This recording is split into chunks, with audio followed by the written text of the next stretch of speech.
Now it's my pleasure to introduce Alex. Thank you for waiting for a little bit. I had the pleasure of meeting him. My gosh, Alex, has been like 5 years ago. And we spent a long time. There we are. Can you? We went to Druminnor Castle and on a tour with Jamie Lord Semple back in 2016, I believe. And we spent a wonderful time there exploring the castle and chatting with this wonderful man. And I've asked him to explain kind of the branches of it. I went through it briefly a while ago, but I want him to give you an opportunity to look through the branches and ask him any questions. So Alex, you're on, sir. Hi, Bart. Thank you very much. This is a big subject, and it's going to be hard to cover the ground before Bart has to go to bed. But, I will do my best. I'm not sure what level of detail you want to get into, but that will maybe come out through questions afterwards. But if I start at the sort of top level, which essentially is the structure of the House of Forbes, rather than talking about the individual branches, would that be helpful? Yes, please. Going right to the top, I think the origins of the Forbeses are at the moment uncertain, though they may become more certain with the DNA work. And the sort of default position is that they were Picts, i.e. very early immigrants to Scotland before the Celtic invasions from Ireland, or settlement from Ireland, I should say more politely.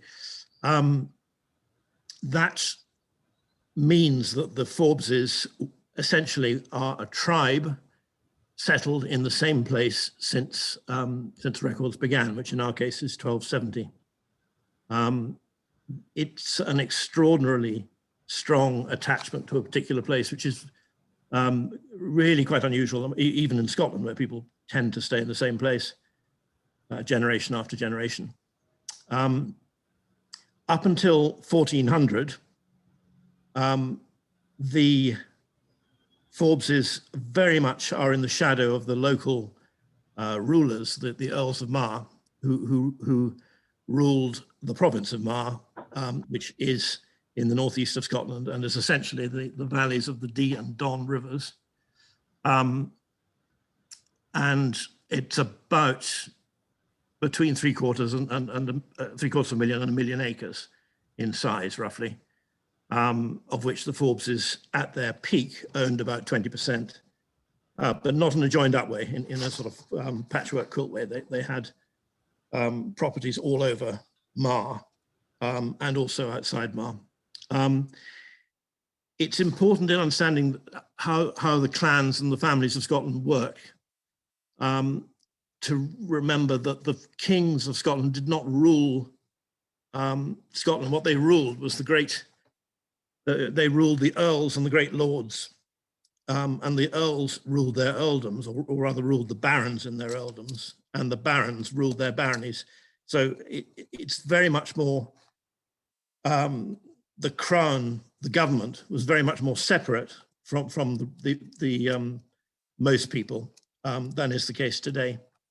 And they acted 90% of the time through the framework of the lords, the earls at the top, barons below. And by 1400, the Earls of Mar effectively became extinct, and the Forbeses to some extent stepped into their shoes. And at that point, you have the figure of Sir John Forbes with the black lip, who is probably the 6th known Lord of Forbes. And he had he had the office of Crowner of Aberdeenshire confirmed to him, an office which his ancestors had probably held. And this gave him tremendous judicial and military authority in the province of Mar, and can be seen really as giving the Forbeses an edge over some of the other families that they came into contact with. From the branch's point of view, his distinction is that he had 7 sons, of whom 5 had left descendants, or left lots of descendants. 4 of them were legitimate, and one of them, Evil Duncan of Auchintool, was not. He founded a fairly minor branch called Forbes of Auchintool, which lasted for about 8 generations and crop up now and again. But they were tenants of Lord Forbes and do appear, but not significantly. That leaves us with the 4 legitimate sons. The eldest one became the first Lord Forbes before 1445. The second one was William, who inherited from his father the barony of Kinaldy, or from his brother, actually, to be exact. The third one was John, who married the heiress of Tohon, and the fourth one was Alistair, who married the heiress of Brux. And from those brothers, everybody called Forbes today should be descended. We don't in the Forbes family have something you see in more Highland clans where people adopted the name of the clan chief in order to become part of the clan. You see that with the Frasers and the Gordons, in fact, partly because in both cases they were not in the male line members of the clan. They married the clan, and therefore they didn't have a network of relations in the clan who saw themselves as blood relations. Whereas with the Forbeses, that phenomenon doesn't happen. And in fact, the name Forbes is quite rare up until the 16th century, reflecting the fact there just weren't that many of them. And where you find lists of Forbes dependents, they have patronymics, Wilson, Johnson, Jackson, whatever, or names of trades, as Philip said, like Baker or Smith, or just nicknames, John the Tall or John the Red or whatever. And it's only by the late 16th and 17th century that Forbes becomes a sort of common name in towns, for example. Before that, it's very much a name associated with the family itself, not with a broad diaspora of members of the tribe. It's possible, one of the possible origins of the Forbes family is as members of the Mar family, the family of the Earls of Mar. In which case the tribal diaspora is much bigger, and it would also explain why the Forbeses ended up in the position of leadership in Mar that they had achieved by, well, in fact, as soon as the Earls faded away, the Forbeses stepped into the breach, which does suggest that there was a very close relationship, possibly that they were a member of the same family. Altogether, one can track about 100 branches of Clan Forbes, 100 different houses within the clan, within the family. I should say that whether you call the Forbeses a clan or a family or a name or a house is you can use all of those words. They straddled the Highland line. There were some branches, Lord Forbes owned land both in the Highlands and in the Lowlands, and some branches were settled in the Highlands and some branches in the Lowlands. And they were very different, even though they were closely related. The economy of the Highlands was, or became, very different from the economy of the Lowlands, and an economy based on ownership of cattle and in grazing rather than raising crops. And where it was customary to steal cattle from your neighbors. In the Lowlands, that was frowned on, and some branches, like the ones living in the Lowlands, like Tohon, wrote letters to the government complaining that they were being held responsible for the misdeeds of their relations in the Highlands, with whom they had absolutely nothing to do. So it's correct to call the Forbeses a clan, but it's also correct to call them a name or a house, or just a family. Sorry, that was a diversion. it's difficult to brand the branches.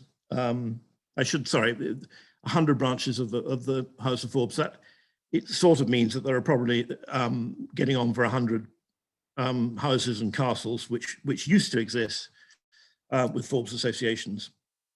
Only a handful of those remain now, as Bart has so admirably brought to our attention with his book behind him. I, by the way, am in the house just by his right cheek. To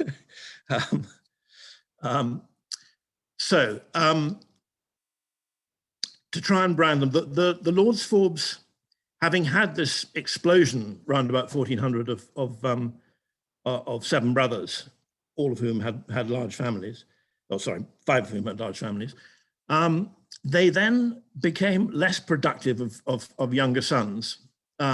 The exception being the second Lord Forbes had 3 sons. In fact, he had 4 sons, but 3 of them had children. The eldest was the third Lord Forbes. The second one was Forbes of Course and Day. And the third one was Forbes of Course, who is Bart's forebear. And those 2 younger sons, Duncan of Course and Day and Patrick of Course, also had very large families and large numbers of descendants. And they rank really with the 3 older branches, Pitsligo, Tahon and Brux, as the main limbs coming out from the main trunk of the tree. And if you can get that in your head, in fact, as shown on this diagram, do you all have this diagram in front of you? Bart? Yes, sorry, I was muted. Yes, everyone should have that. I shared my screen with everybody. Good, I'm sorry, I didn't realize that. It makes it much easier. I've gone to Duncan of Skene in Course and Day, Patrick of Fordaburs and Course on the top left. And they give you that then gives you the 6 or 7 main branches from which all the other branches descended. The final wrinkle is that the Alistair Cam of Brux, his family became quite complicated nearly 100 years later, when his older great-grandson inherited Towie and took that as his place name, and his younger son inherited Brux, which was a smaller estate.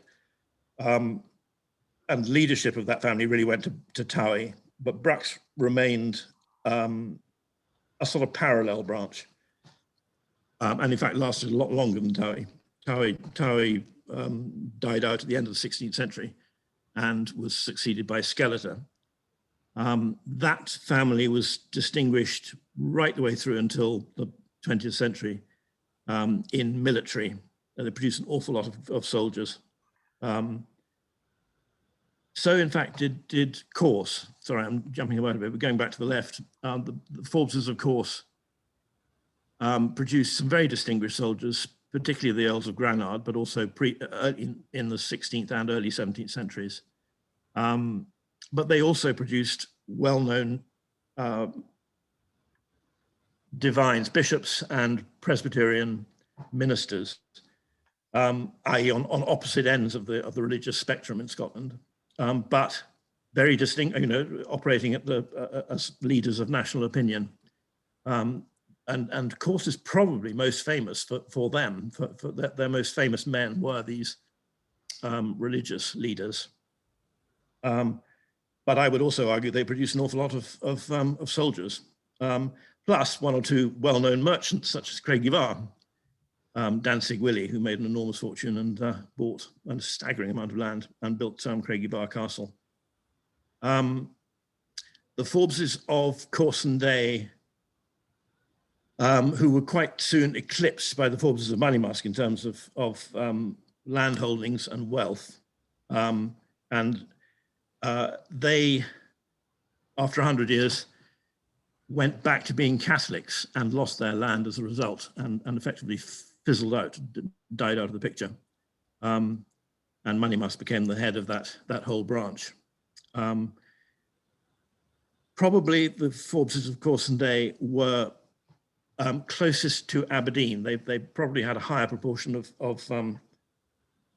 burgesses of Aberdeen and merchants than the other branches.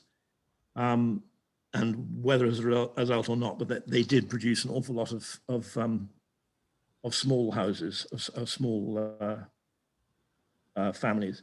The other characteristic of that branch is science. There are a lot of scientists right down to the present day in that group, many of whom have been profiled on the website. Lord Pitsligo, the Forbeses of Pitsligo, they inherited the first one, Sir William Forbes of Canaldy, married a Miss Fraser who brought him Pitsligo, where he built his great big castle, and that became his headquarters. But it wasn't at that stage his most important possession. That was probably the lands he inherited from his mother, which were near Inverness. He inherited half of Strathglass, which remained in the family until about 1610, when it was sold to Lord Lovat. And all that country now is thought of as Fraser country, but there was a big slice of Forbes territory there, belonging to the Pitsligo Forbeses. The distinctive thing about the Pitsligos, they were clearly the sort of #2 family to Lord Forbes. And in the 17th century, they actually sort of eclipsed them to some extent. Lord Forbes was completely bankrupt from 1570 onwards, whereas Pitsligo wasn't. And they rose while Lord Forbes declined at that particular point. And partly through his mother and partly through his own efforts, the first Pitsligo, Sir William, ended up with, I measured it this afternoon, land stretching from well beyond Inverness down to Dundee. It's a distance of about 150 miles. And he had just bits of land and some quite big estates all over the northeast of Scotland, but with his headquarters at Pitsligo. And partly as a result of that, he ended up with his descendants are quite widely spread across Scotland. The Ryries, the first important cadet of Pitsligo, is in Fife, which is a long way from home. And they actually were the family who were probably closest to the royal court. They pop up in the family of the sovereigns for various reasons during the 16th century. Lady Ryries was James VI's wet nurse in 1567, 68. For example, she was that close to the Queen. They also produced 4 MPs, which is sort of roughly 50% of the total number of Forbes MPs prior to 1600. So they're interesting lot, but they're not integrated with the mainstream. The mainstream being very much Aberdeenshire. Going down the list, the Forbeses of Niau were probably the next branch to come off Pitsligo, and they inherited some Pitsligo land in Strathdon, but they inherited Niau by marriage to a daughter of Brucks, of one of the other branches at Brucks, and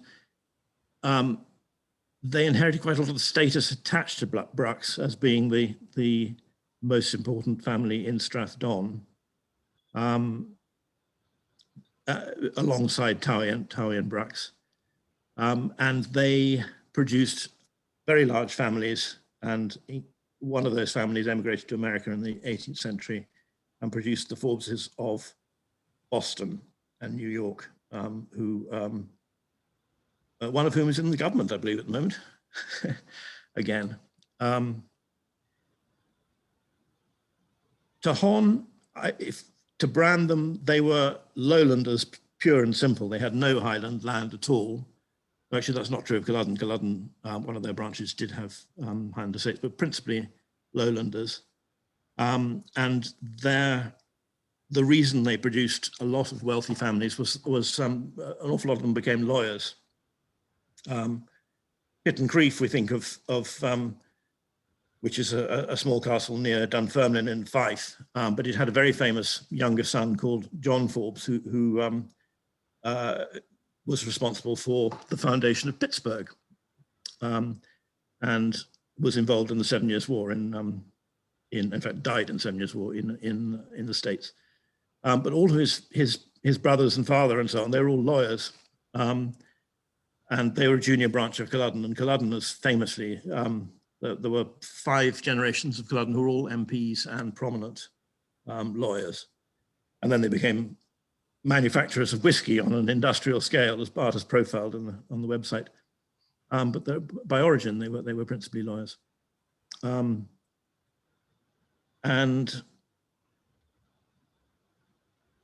that, I think, is about as far as I can go in terms of generalizations. Is that enough, Bart? Well, it depends on the questions. I think that's a wonderful overview. How the rest of you feel? A lot of history there, a lot of background, a lot of connections. Let me open it up to questions from anybody, either on chat.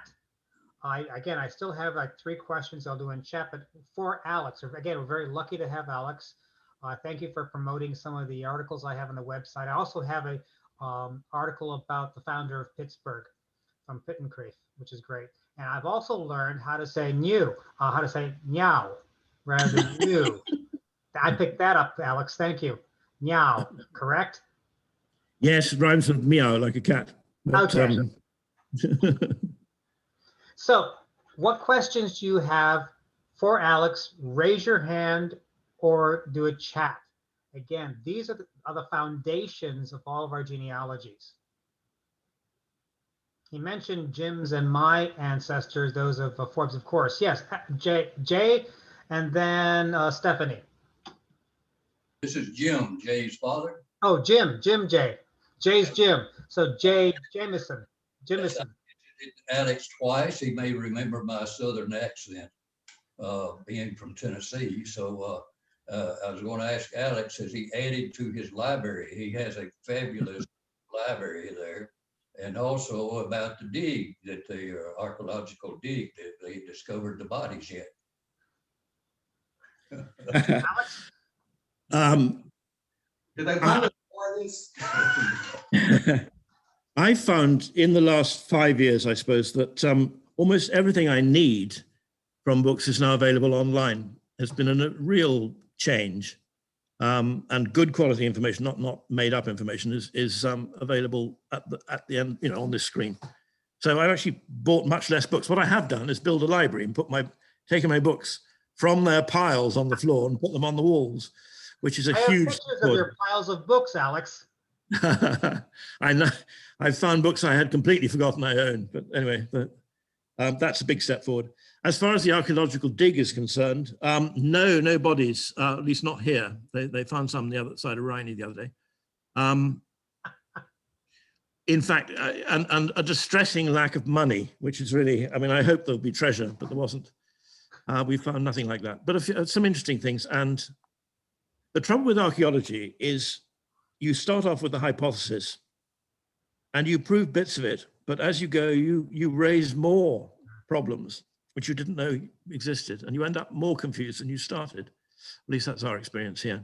So mixed. We haven't proved definitively what we wanted to do, which was the position and plan of the oldest part of the castle, the old tower.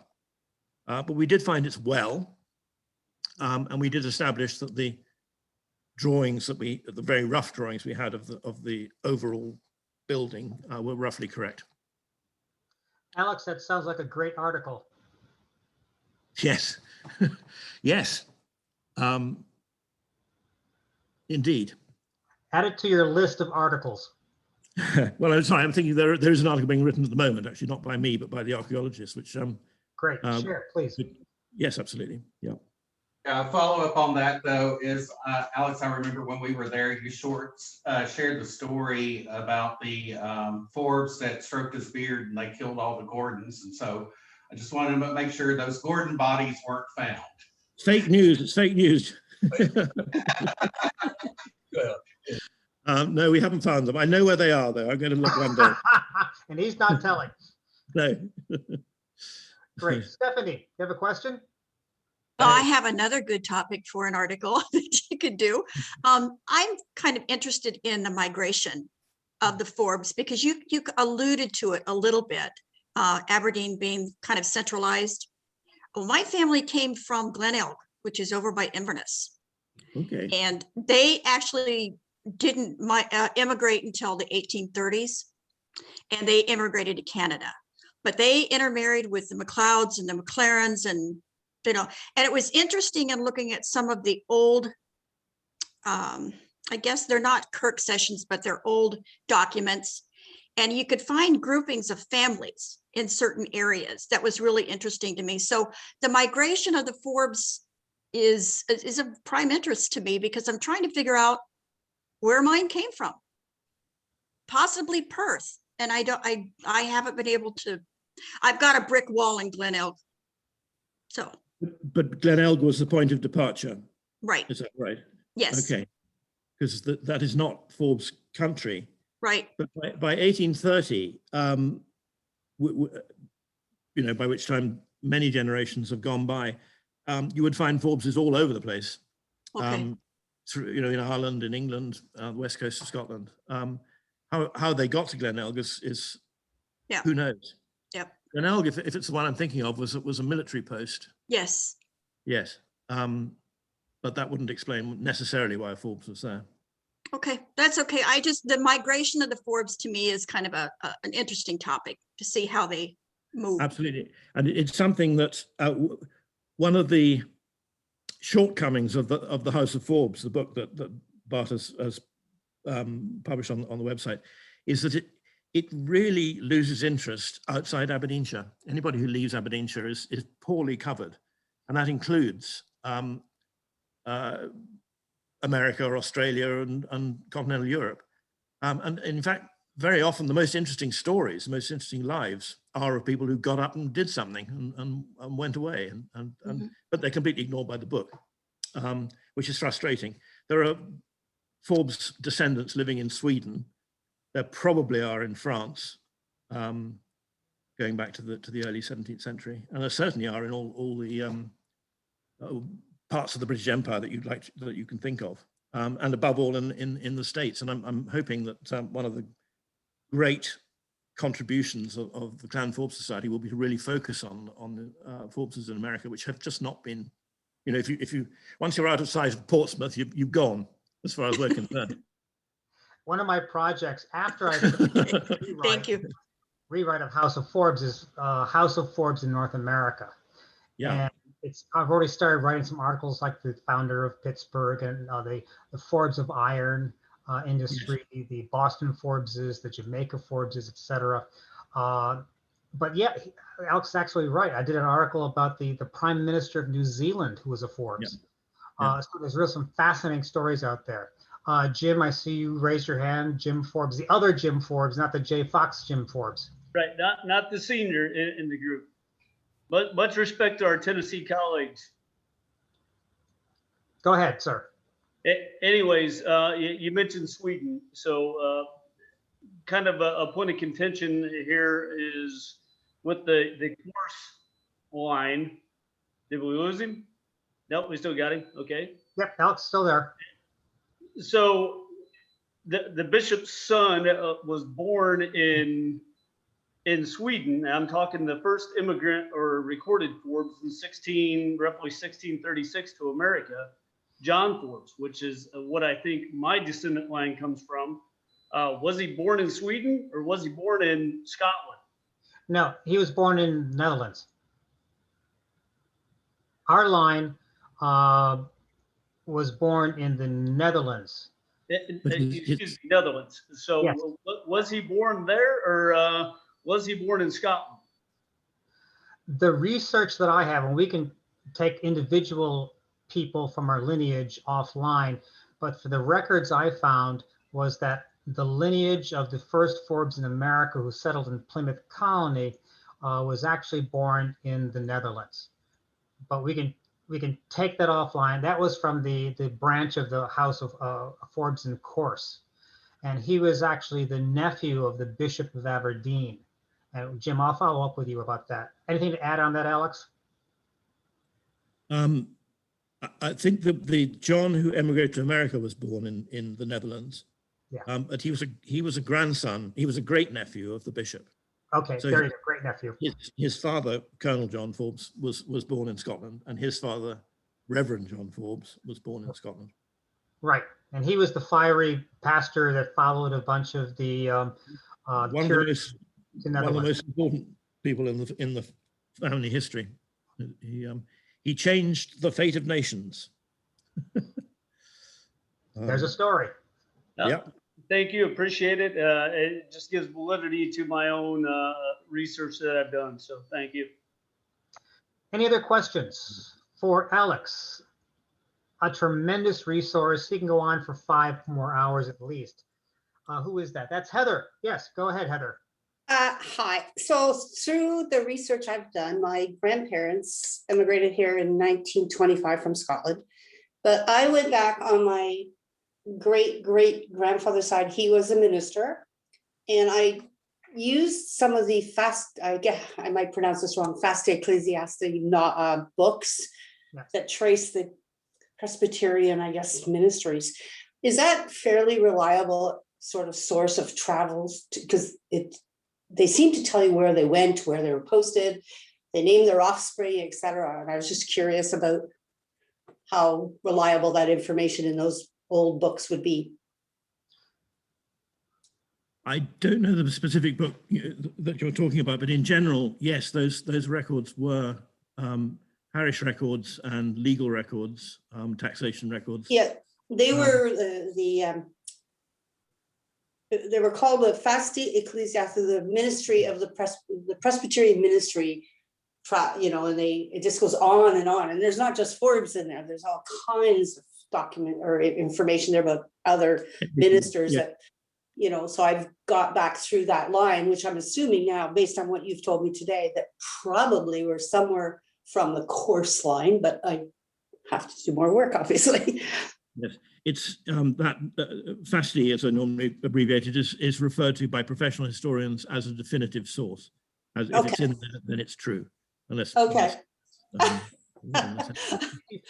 Heather, if that's you fine. find a document, I can add it to our online library. I have like They're books, yeah. I have downloaded them. I don't have them. all of them. Yeah, they're large. I'll send them to you. Happy to do that because I just think they were. Library online and see what I don't have. That's probably the best way to go. I have a whole lot of historical genealogical documents. I know, like I'm in Canada, and University of Toronto does have a couple of copies, but they're pretty large. But I can find a way to. Please. Today we can get anything anywhere. Also, I just want to go ahead, Alex. I'm sorry. I would start by trying to see whether it's already available online by Googling it. Yeah, exactly. I was just going to say, that's where I got them. Also, if you saw the last Facebook post, let me share this with you. Oops, not that one. No. We did that one. The National Archives. Mm-hmm. Where is it? I thought I'd pull it up. No, don't sign up now. Dismiss. There we are. History of Scotland. Has over 1 million records from the collection of the National Records of Scotland are available online for the first time. Oh, okay. So Scotland has been really good at putting a lot of their records online. They're realizing that genealogy is a great way to attract people to visit Scotland. Surprise. We knew that. So they are putting more and more information online, and especially the old church Bibles, the old church, the ecclesiastical information online. So right. I'll be adding that to our list of what we have on our Clan Forbes website under genealogy. I try to keep an updated list of online genealogical resources. So thank you, and share. Great. It's been a great I've loved the whole 2 hours of this. It's been fascinating. I have been to both Castle Forbes with, but many years ago now, and I'm planning another trip. So, and I have been to Druminnor Castle as well. Clan And, Forbes Ancestral Tour has been rescheduled to 2022. yes. We canceled last year and this year. I'll be promoting that. I've just been dealing with the tour manager. We decided that this year was not the right time to go until things get settled down. So we've rescheduled 2022. We have some slots available. I know Jim's going, I'm going, a number of people are going. There are some slots available. We'll be promoting that, and we'll all descend on Alex's home in Druminnor. Well, I've been to Druminnor, but Alex wasn't there. And this was about 30 years ago. So I might have met one of Alex's, I don't know, maybe. Well, he'll be there next year, right, Alex? I hope so, I got yes. a tour. I got a tour of the whole questions for- place.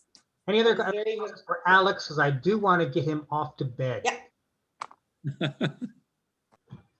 Yes. Oh, another Fox, J. Fox Forbes. Is that Jim or Jay? It's me. It's Jay. Sorry, I have to step up to hit the unmute. Okay, here we had an ancestor add the extra S to Forbes and made us Forbes. Forbes or Forbes, which way is it? Alex, I don't know if you can answer that one. I have a response for you. Can I have a go? Before Dr. Johnson in the 18th century, there was no such thing as spelling. And in fact, you see, I was looking the other day at a contract that was drawn up in two parts, one for each side, by two different scribes, clearly, and they spelled almost every name differently on the same day, you know, in the same room. I've made a list of spellings of Forbes from documents over the years, and I think I've got to about nearly 40 different spellings. Where you see two Fs, it's just a capital F. That's all it is. It's just emphasizing the F. Well, Fortissimo, if you like. well, The spelling, the pronunciation, it should be a disyllable. It's got two elements, Forb and Ace, and it was until the time until the early 19th century, it was always pronounced Forbes with the emphasis on the first syllable. okay, that's what we had heard, was that it was originally the Gaelic was Forbes, and so we think one of our ancestors here added the extra S to make it set back to the original pronunciation. Is what we think or might happen. It would have been for many hundreds of years. It would have been perfectly normal to write a capital F as two Fs beside each other, simply to emphasize them. Without, it's not really a different spelling. It's just turning making it a capital letter. What Jay was referring to was his own name with double S's sibilant on the end of his name. I beg your pardon. But that's okay. No. If you watch To the Matter Born, it's Forbes double F is the main character. But what you'll find in my digging into this is when people most often first off, there are variations in Scotland. For example, one Forbes signed his name Phorbes. You see a lot of variation in Scotland, but most of the variations happened in North America.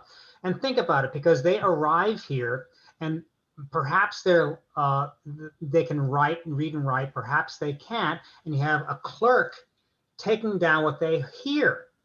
If you have somebody come in with Forbish, you can write whatever you want. That's how Forbish, Fort, Fobbs, even in Plymouth Colony, it was recorded as Vobes, V-O-B-E-S, because it's a very soft F from the Dutch accent of the Forbes who came over from Holland.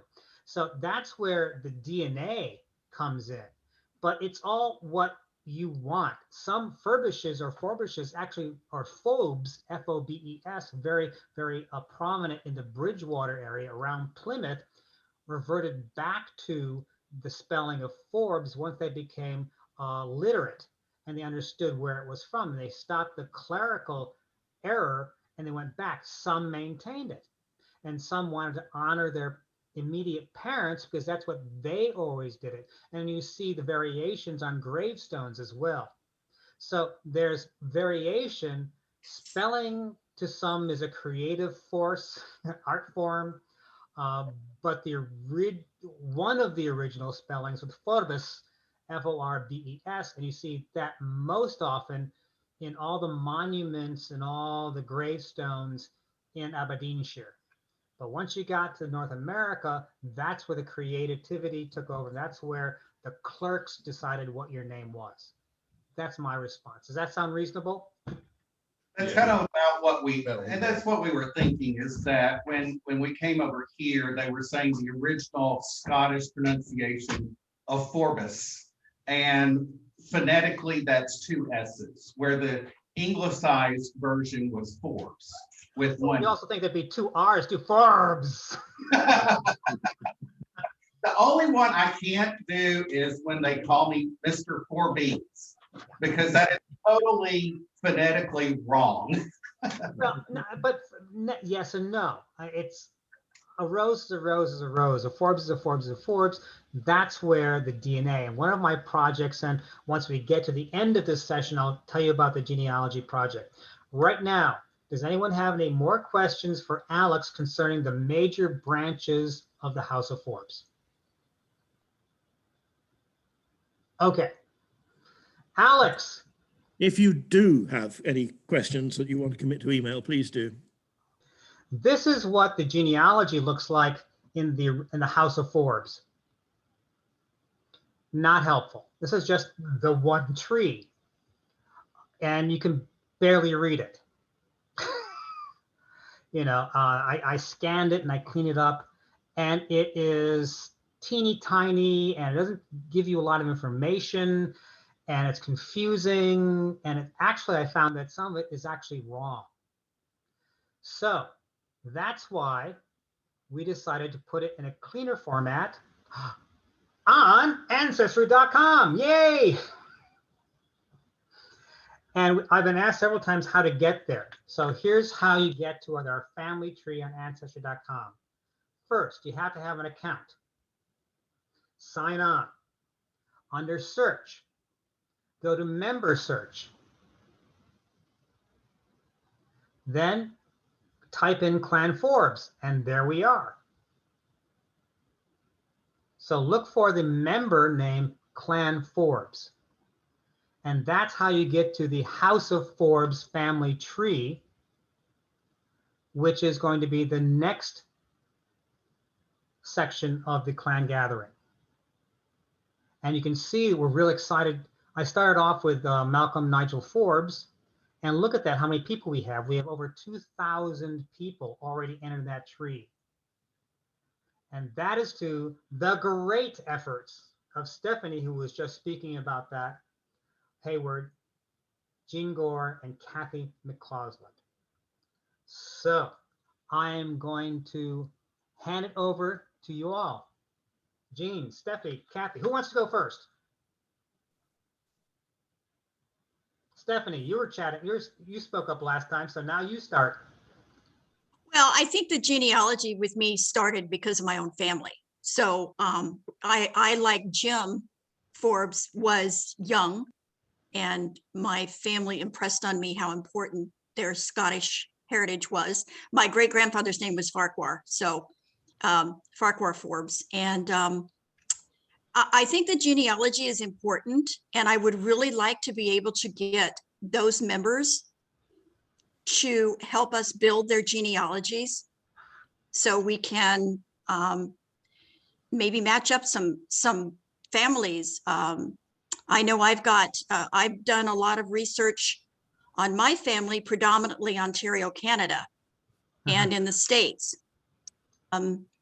But there's so much more work out there to be done. And I know that years ago, there was a lot of interest in doing separate genealogies for people and seeing if we could bring them together.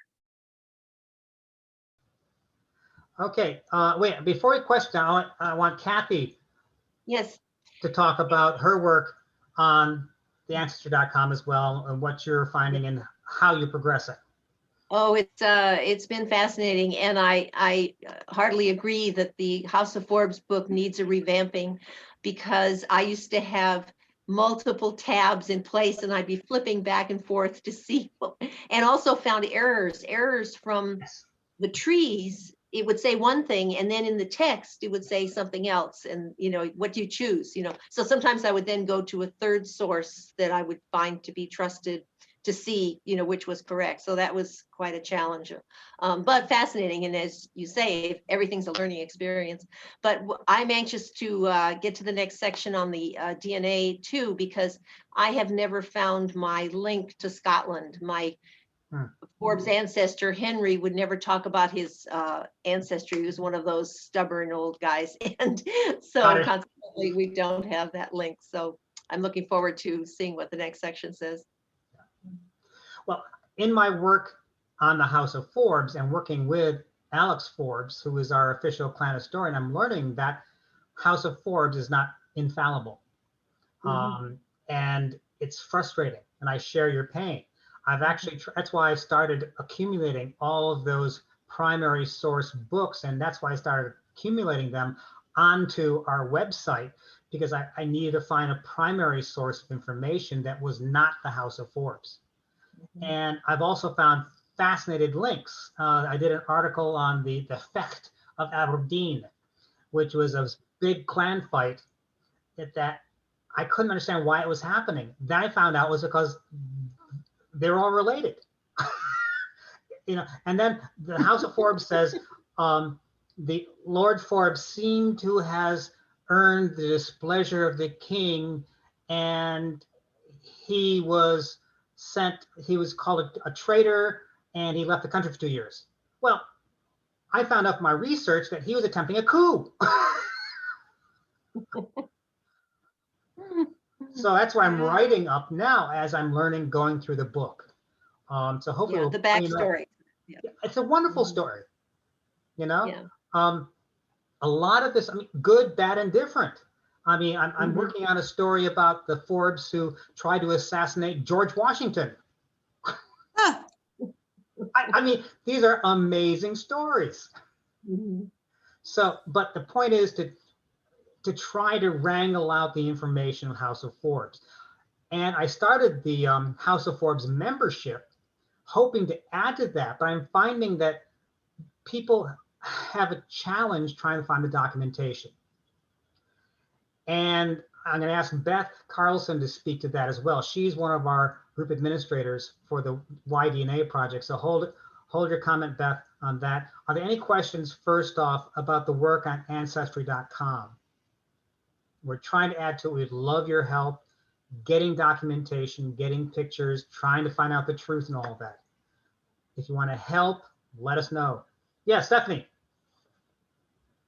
Bart, I don't know if you've ever heard of a software package. It's online. It's called TNG. T as in Tom, N as in Nancy, G as in goat. And I have been familiar with it for a few years. We used to use it with the Genealogical Society because we had a lot of people back in the 70s who gave their genealogies to the society. And we were going to put their genealogies in this package. What it enables you to do is have number of different genealogies on there in one place. Just something you might want to look up online and see. I don't know if it would ever be anything we would be interested in. It might be too bulky, but it's called, I think it's called something like TNG. The reason I use Ancestry is simply because it makes it accessible, but you're right, that's a good source. And I see Philip is here, yay, just in time, Philip Stead. We're just wrapping up the previous section, Philip. But yeah, send me a note about that, Stephanie. It's hard, you know, again, we're gonna talk about DNA. I thought I declined directly through Y-DNA from the Lord Forbes, but I'm finding out, thanks a lot, Philip, that my Y-DNA is more Danish Norse. So there was an adoption somewhere there. So he's gonna my brothers. Yeah. So yeah, my brothers came back Irish. So yeah, well, my mitochondrial DNA there's Irish too. So we'll talk about that. But let me see. Did the question come up? Let me. Okay. The question is, where are you? When we applied for membership, we provided several generations of information. Was that information used in Clan Forbes Family Tree building diagram? What you're referring to is the old Clan Forbes Society. That was the one with Ron Pearson. They actually created a directory with that information. Right. And I've scanned that directory and it is on the archives of the website. So it's not been there only because it's just people list stuff down. I would Right. love to have someone to go back into the genealogy directory to try to piece it together. I mean, I gave Ron or whomever was doing the directory back when I joined in 1986 or whatever, all the way up to John DeForbes, but he only included the last 4 generations. And Stephanie, I see you're waving your hand. Yes. That's me. I did the directory a couple times, and That's I right. also Oh, have that's right. Yes, most- yes. Stephanie did it. Yep. So you Yeah, can, and I do have some of those genealogies. I still have the copies. wow. And that was where I was referring to the TNG, where you can build different, and I also have a legacy program, so I could actually do it in legacy, but if I do it on TNG, then we should be able to share it with the rest of the society. Yeah, So, we need to unwrap all of that. And if you have the Right. originals, if you can ship them to me or scan them in email, that is more resources. Sure. But again, I think- nowadays there's more information online. Yeah, Jay, I see your hand right. up. Okay, Jay, I see your hand up. Yes, when we were in Scotland the last time, Malcolm had out a family tree that his grandmother had handwritten out on a big, huge cardboard. I don't know if y'all have seen it before when you were over there, Bart, but I painstakingly took pictures of it that I'd be glad to share with anyone if they want to try to reconstruct and put it back together. Thank you, Jay. Been there, done that on the web. Oh, have you? Okay. You know, I I work know so anyone- hard on the damn website and none of you ever take a look at it. And it just pains me, pains me. Let me show you. It's under heritage. I call it, she showed the royal bloodline of the House of Forbes. And there we go. If you can see that, so you can see that the Pictish line combined with the Dalriadic line, and you see right down here that all of the royalty of the Scotia, of the Scots, ended up with, you know, Robert II and then James I.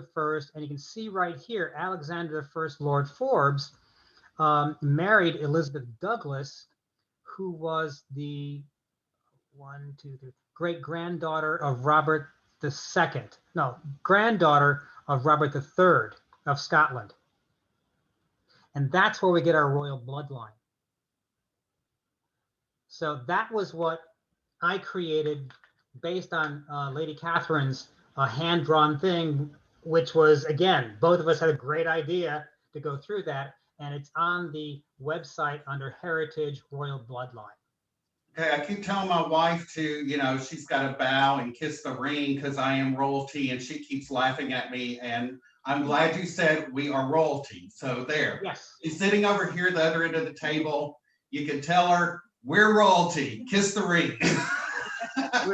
We're Pictish royalty, we're Dalriadic royalty, we're Scottish royalty.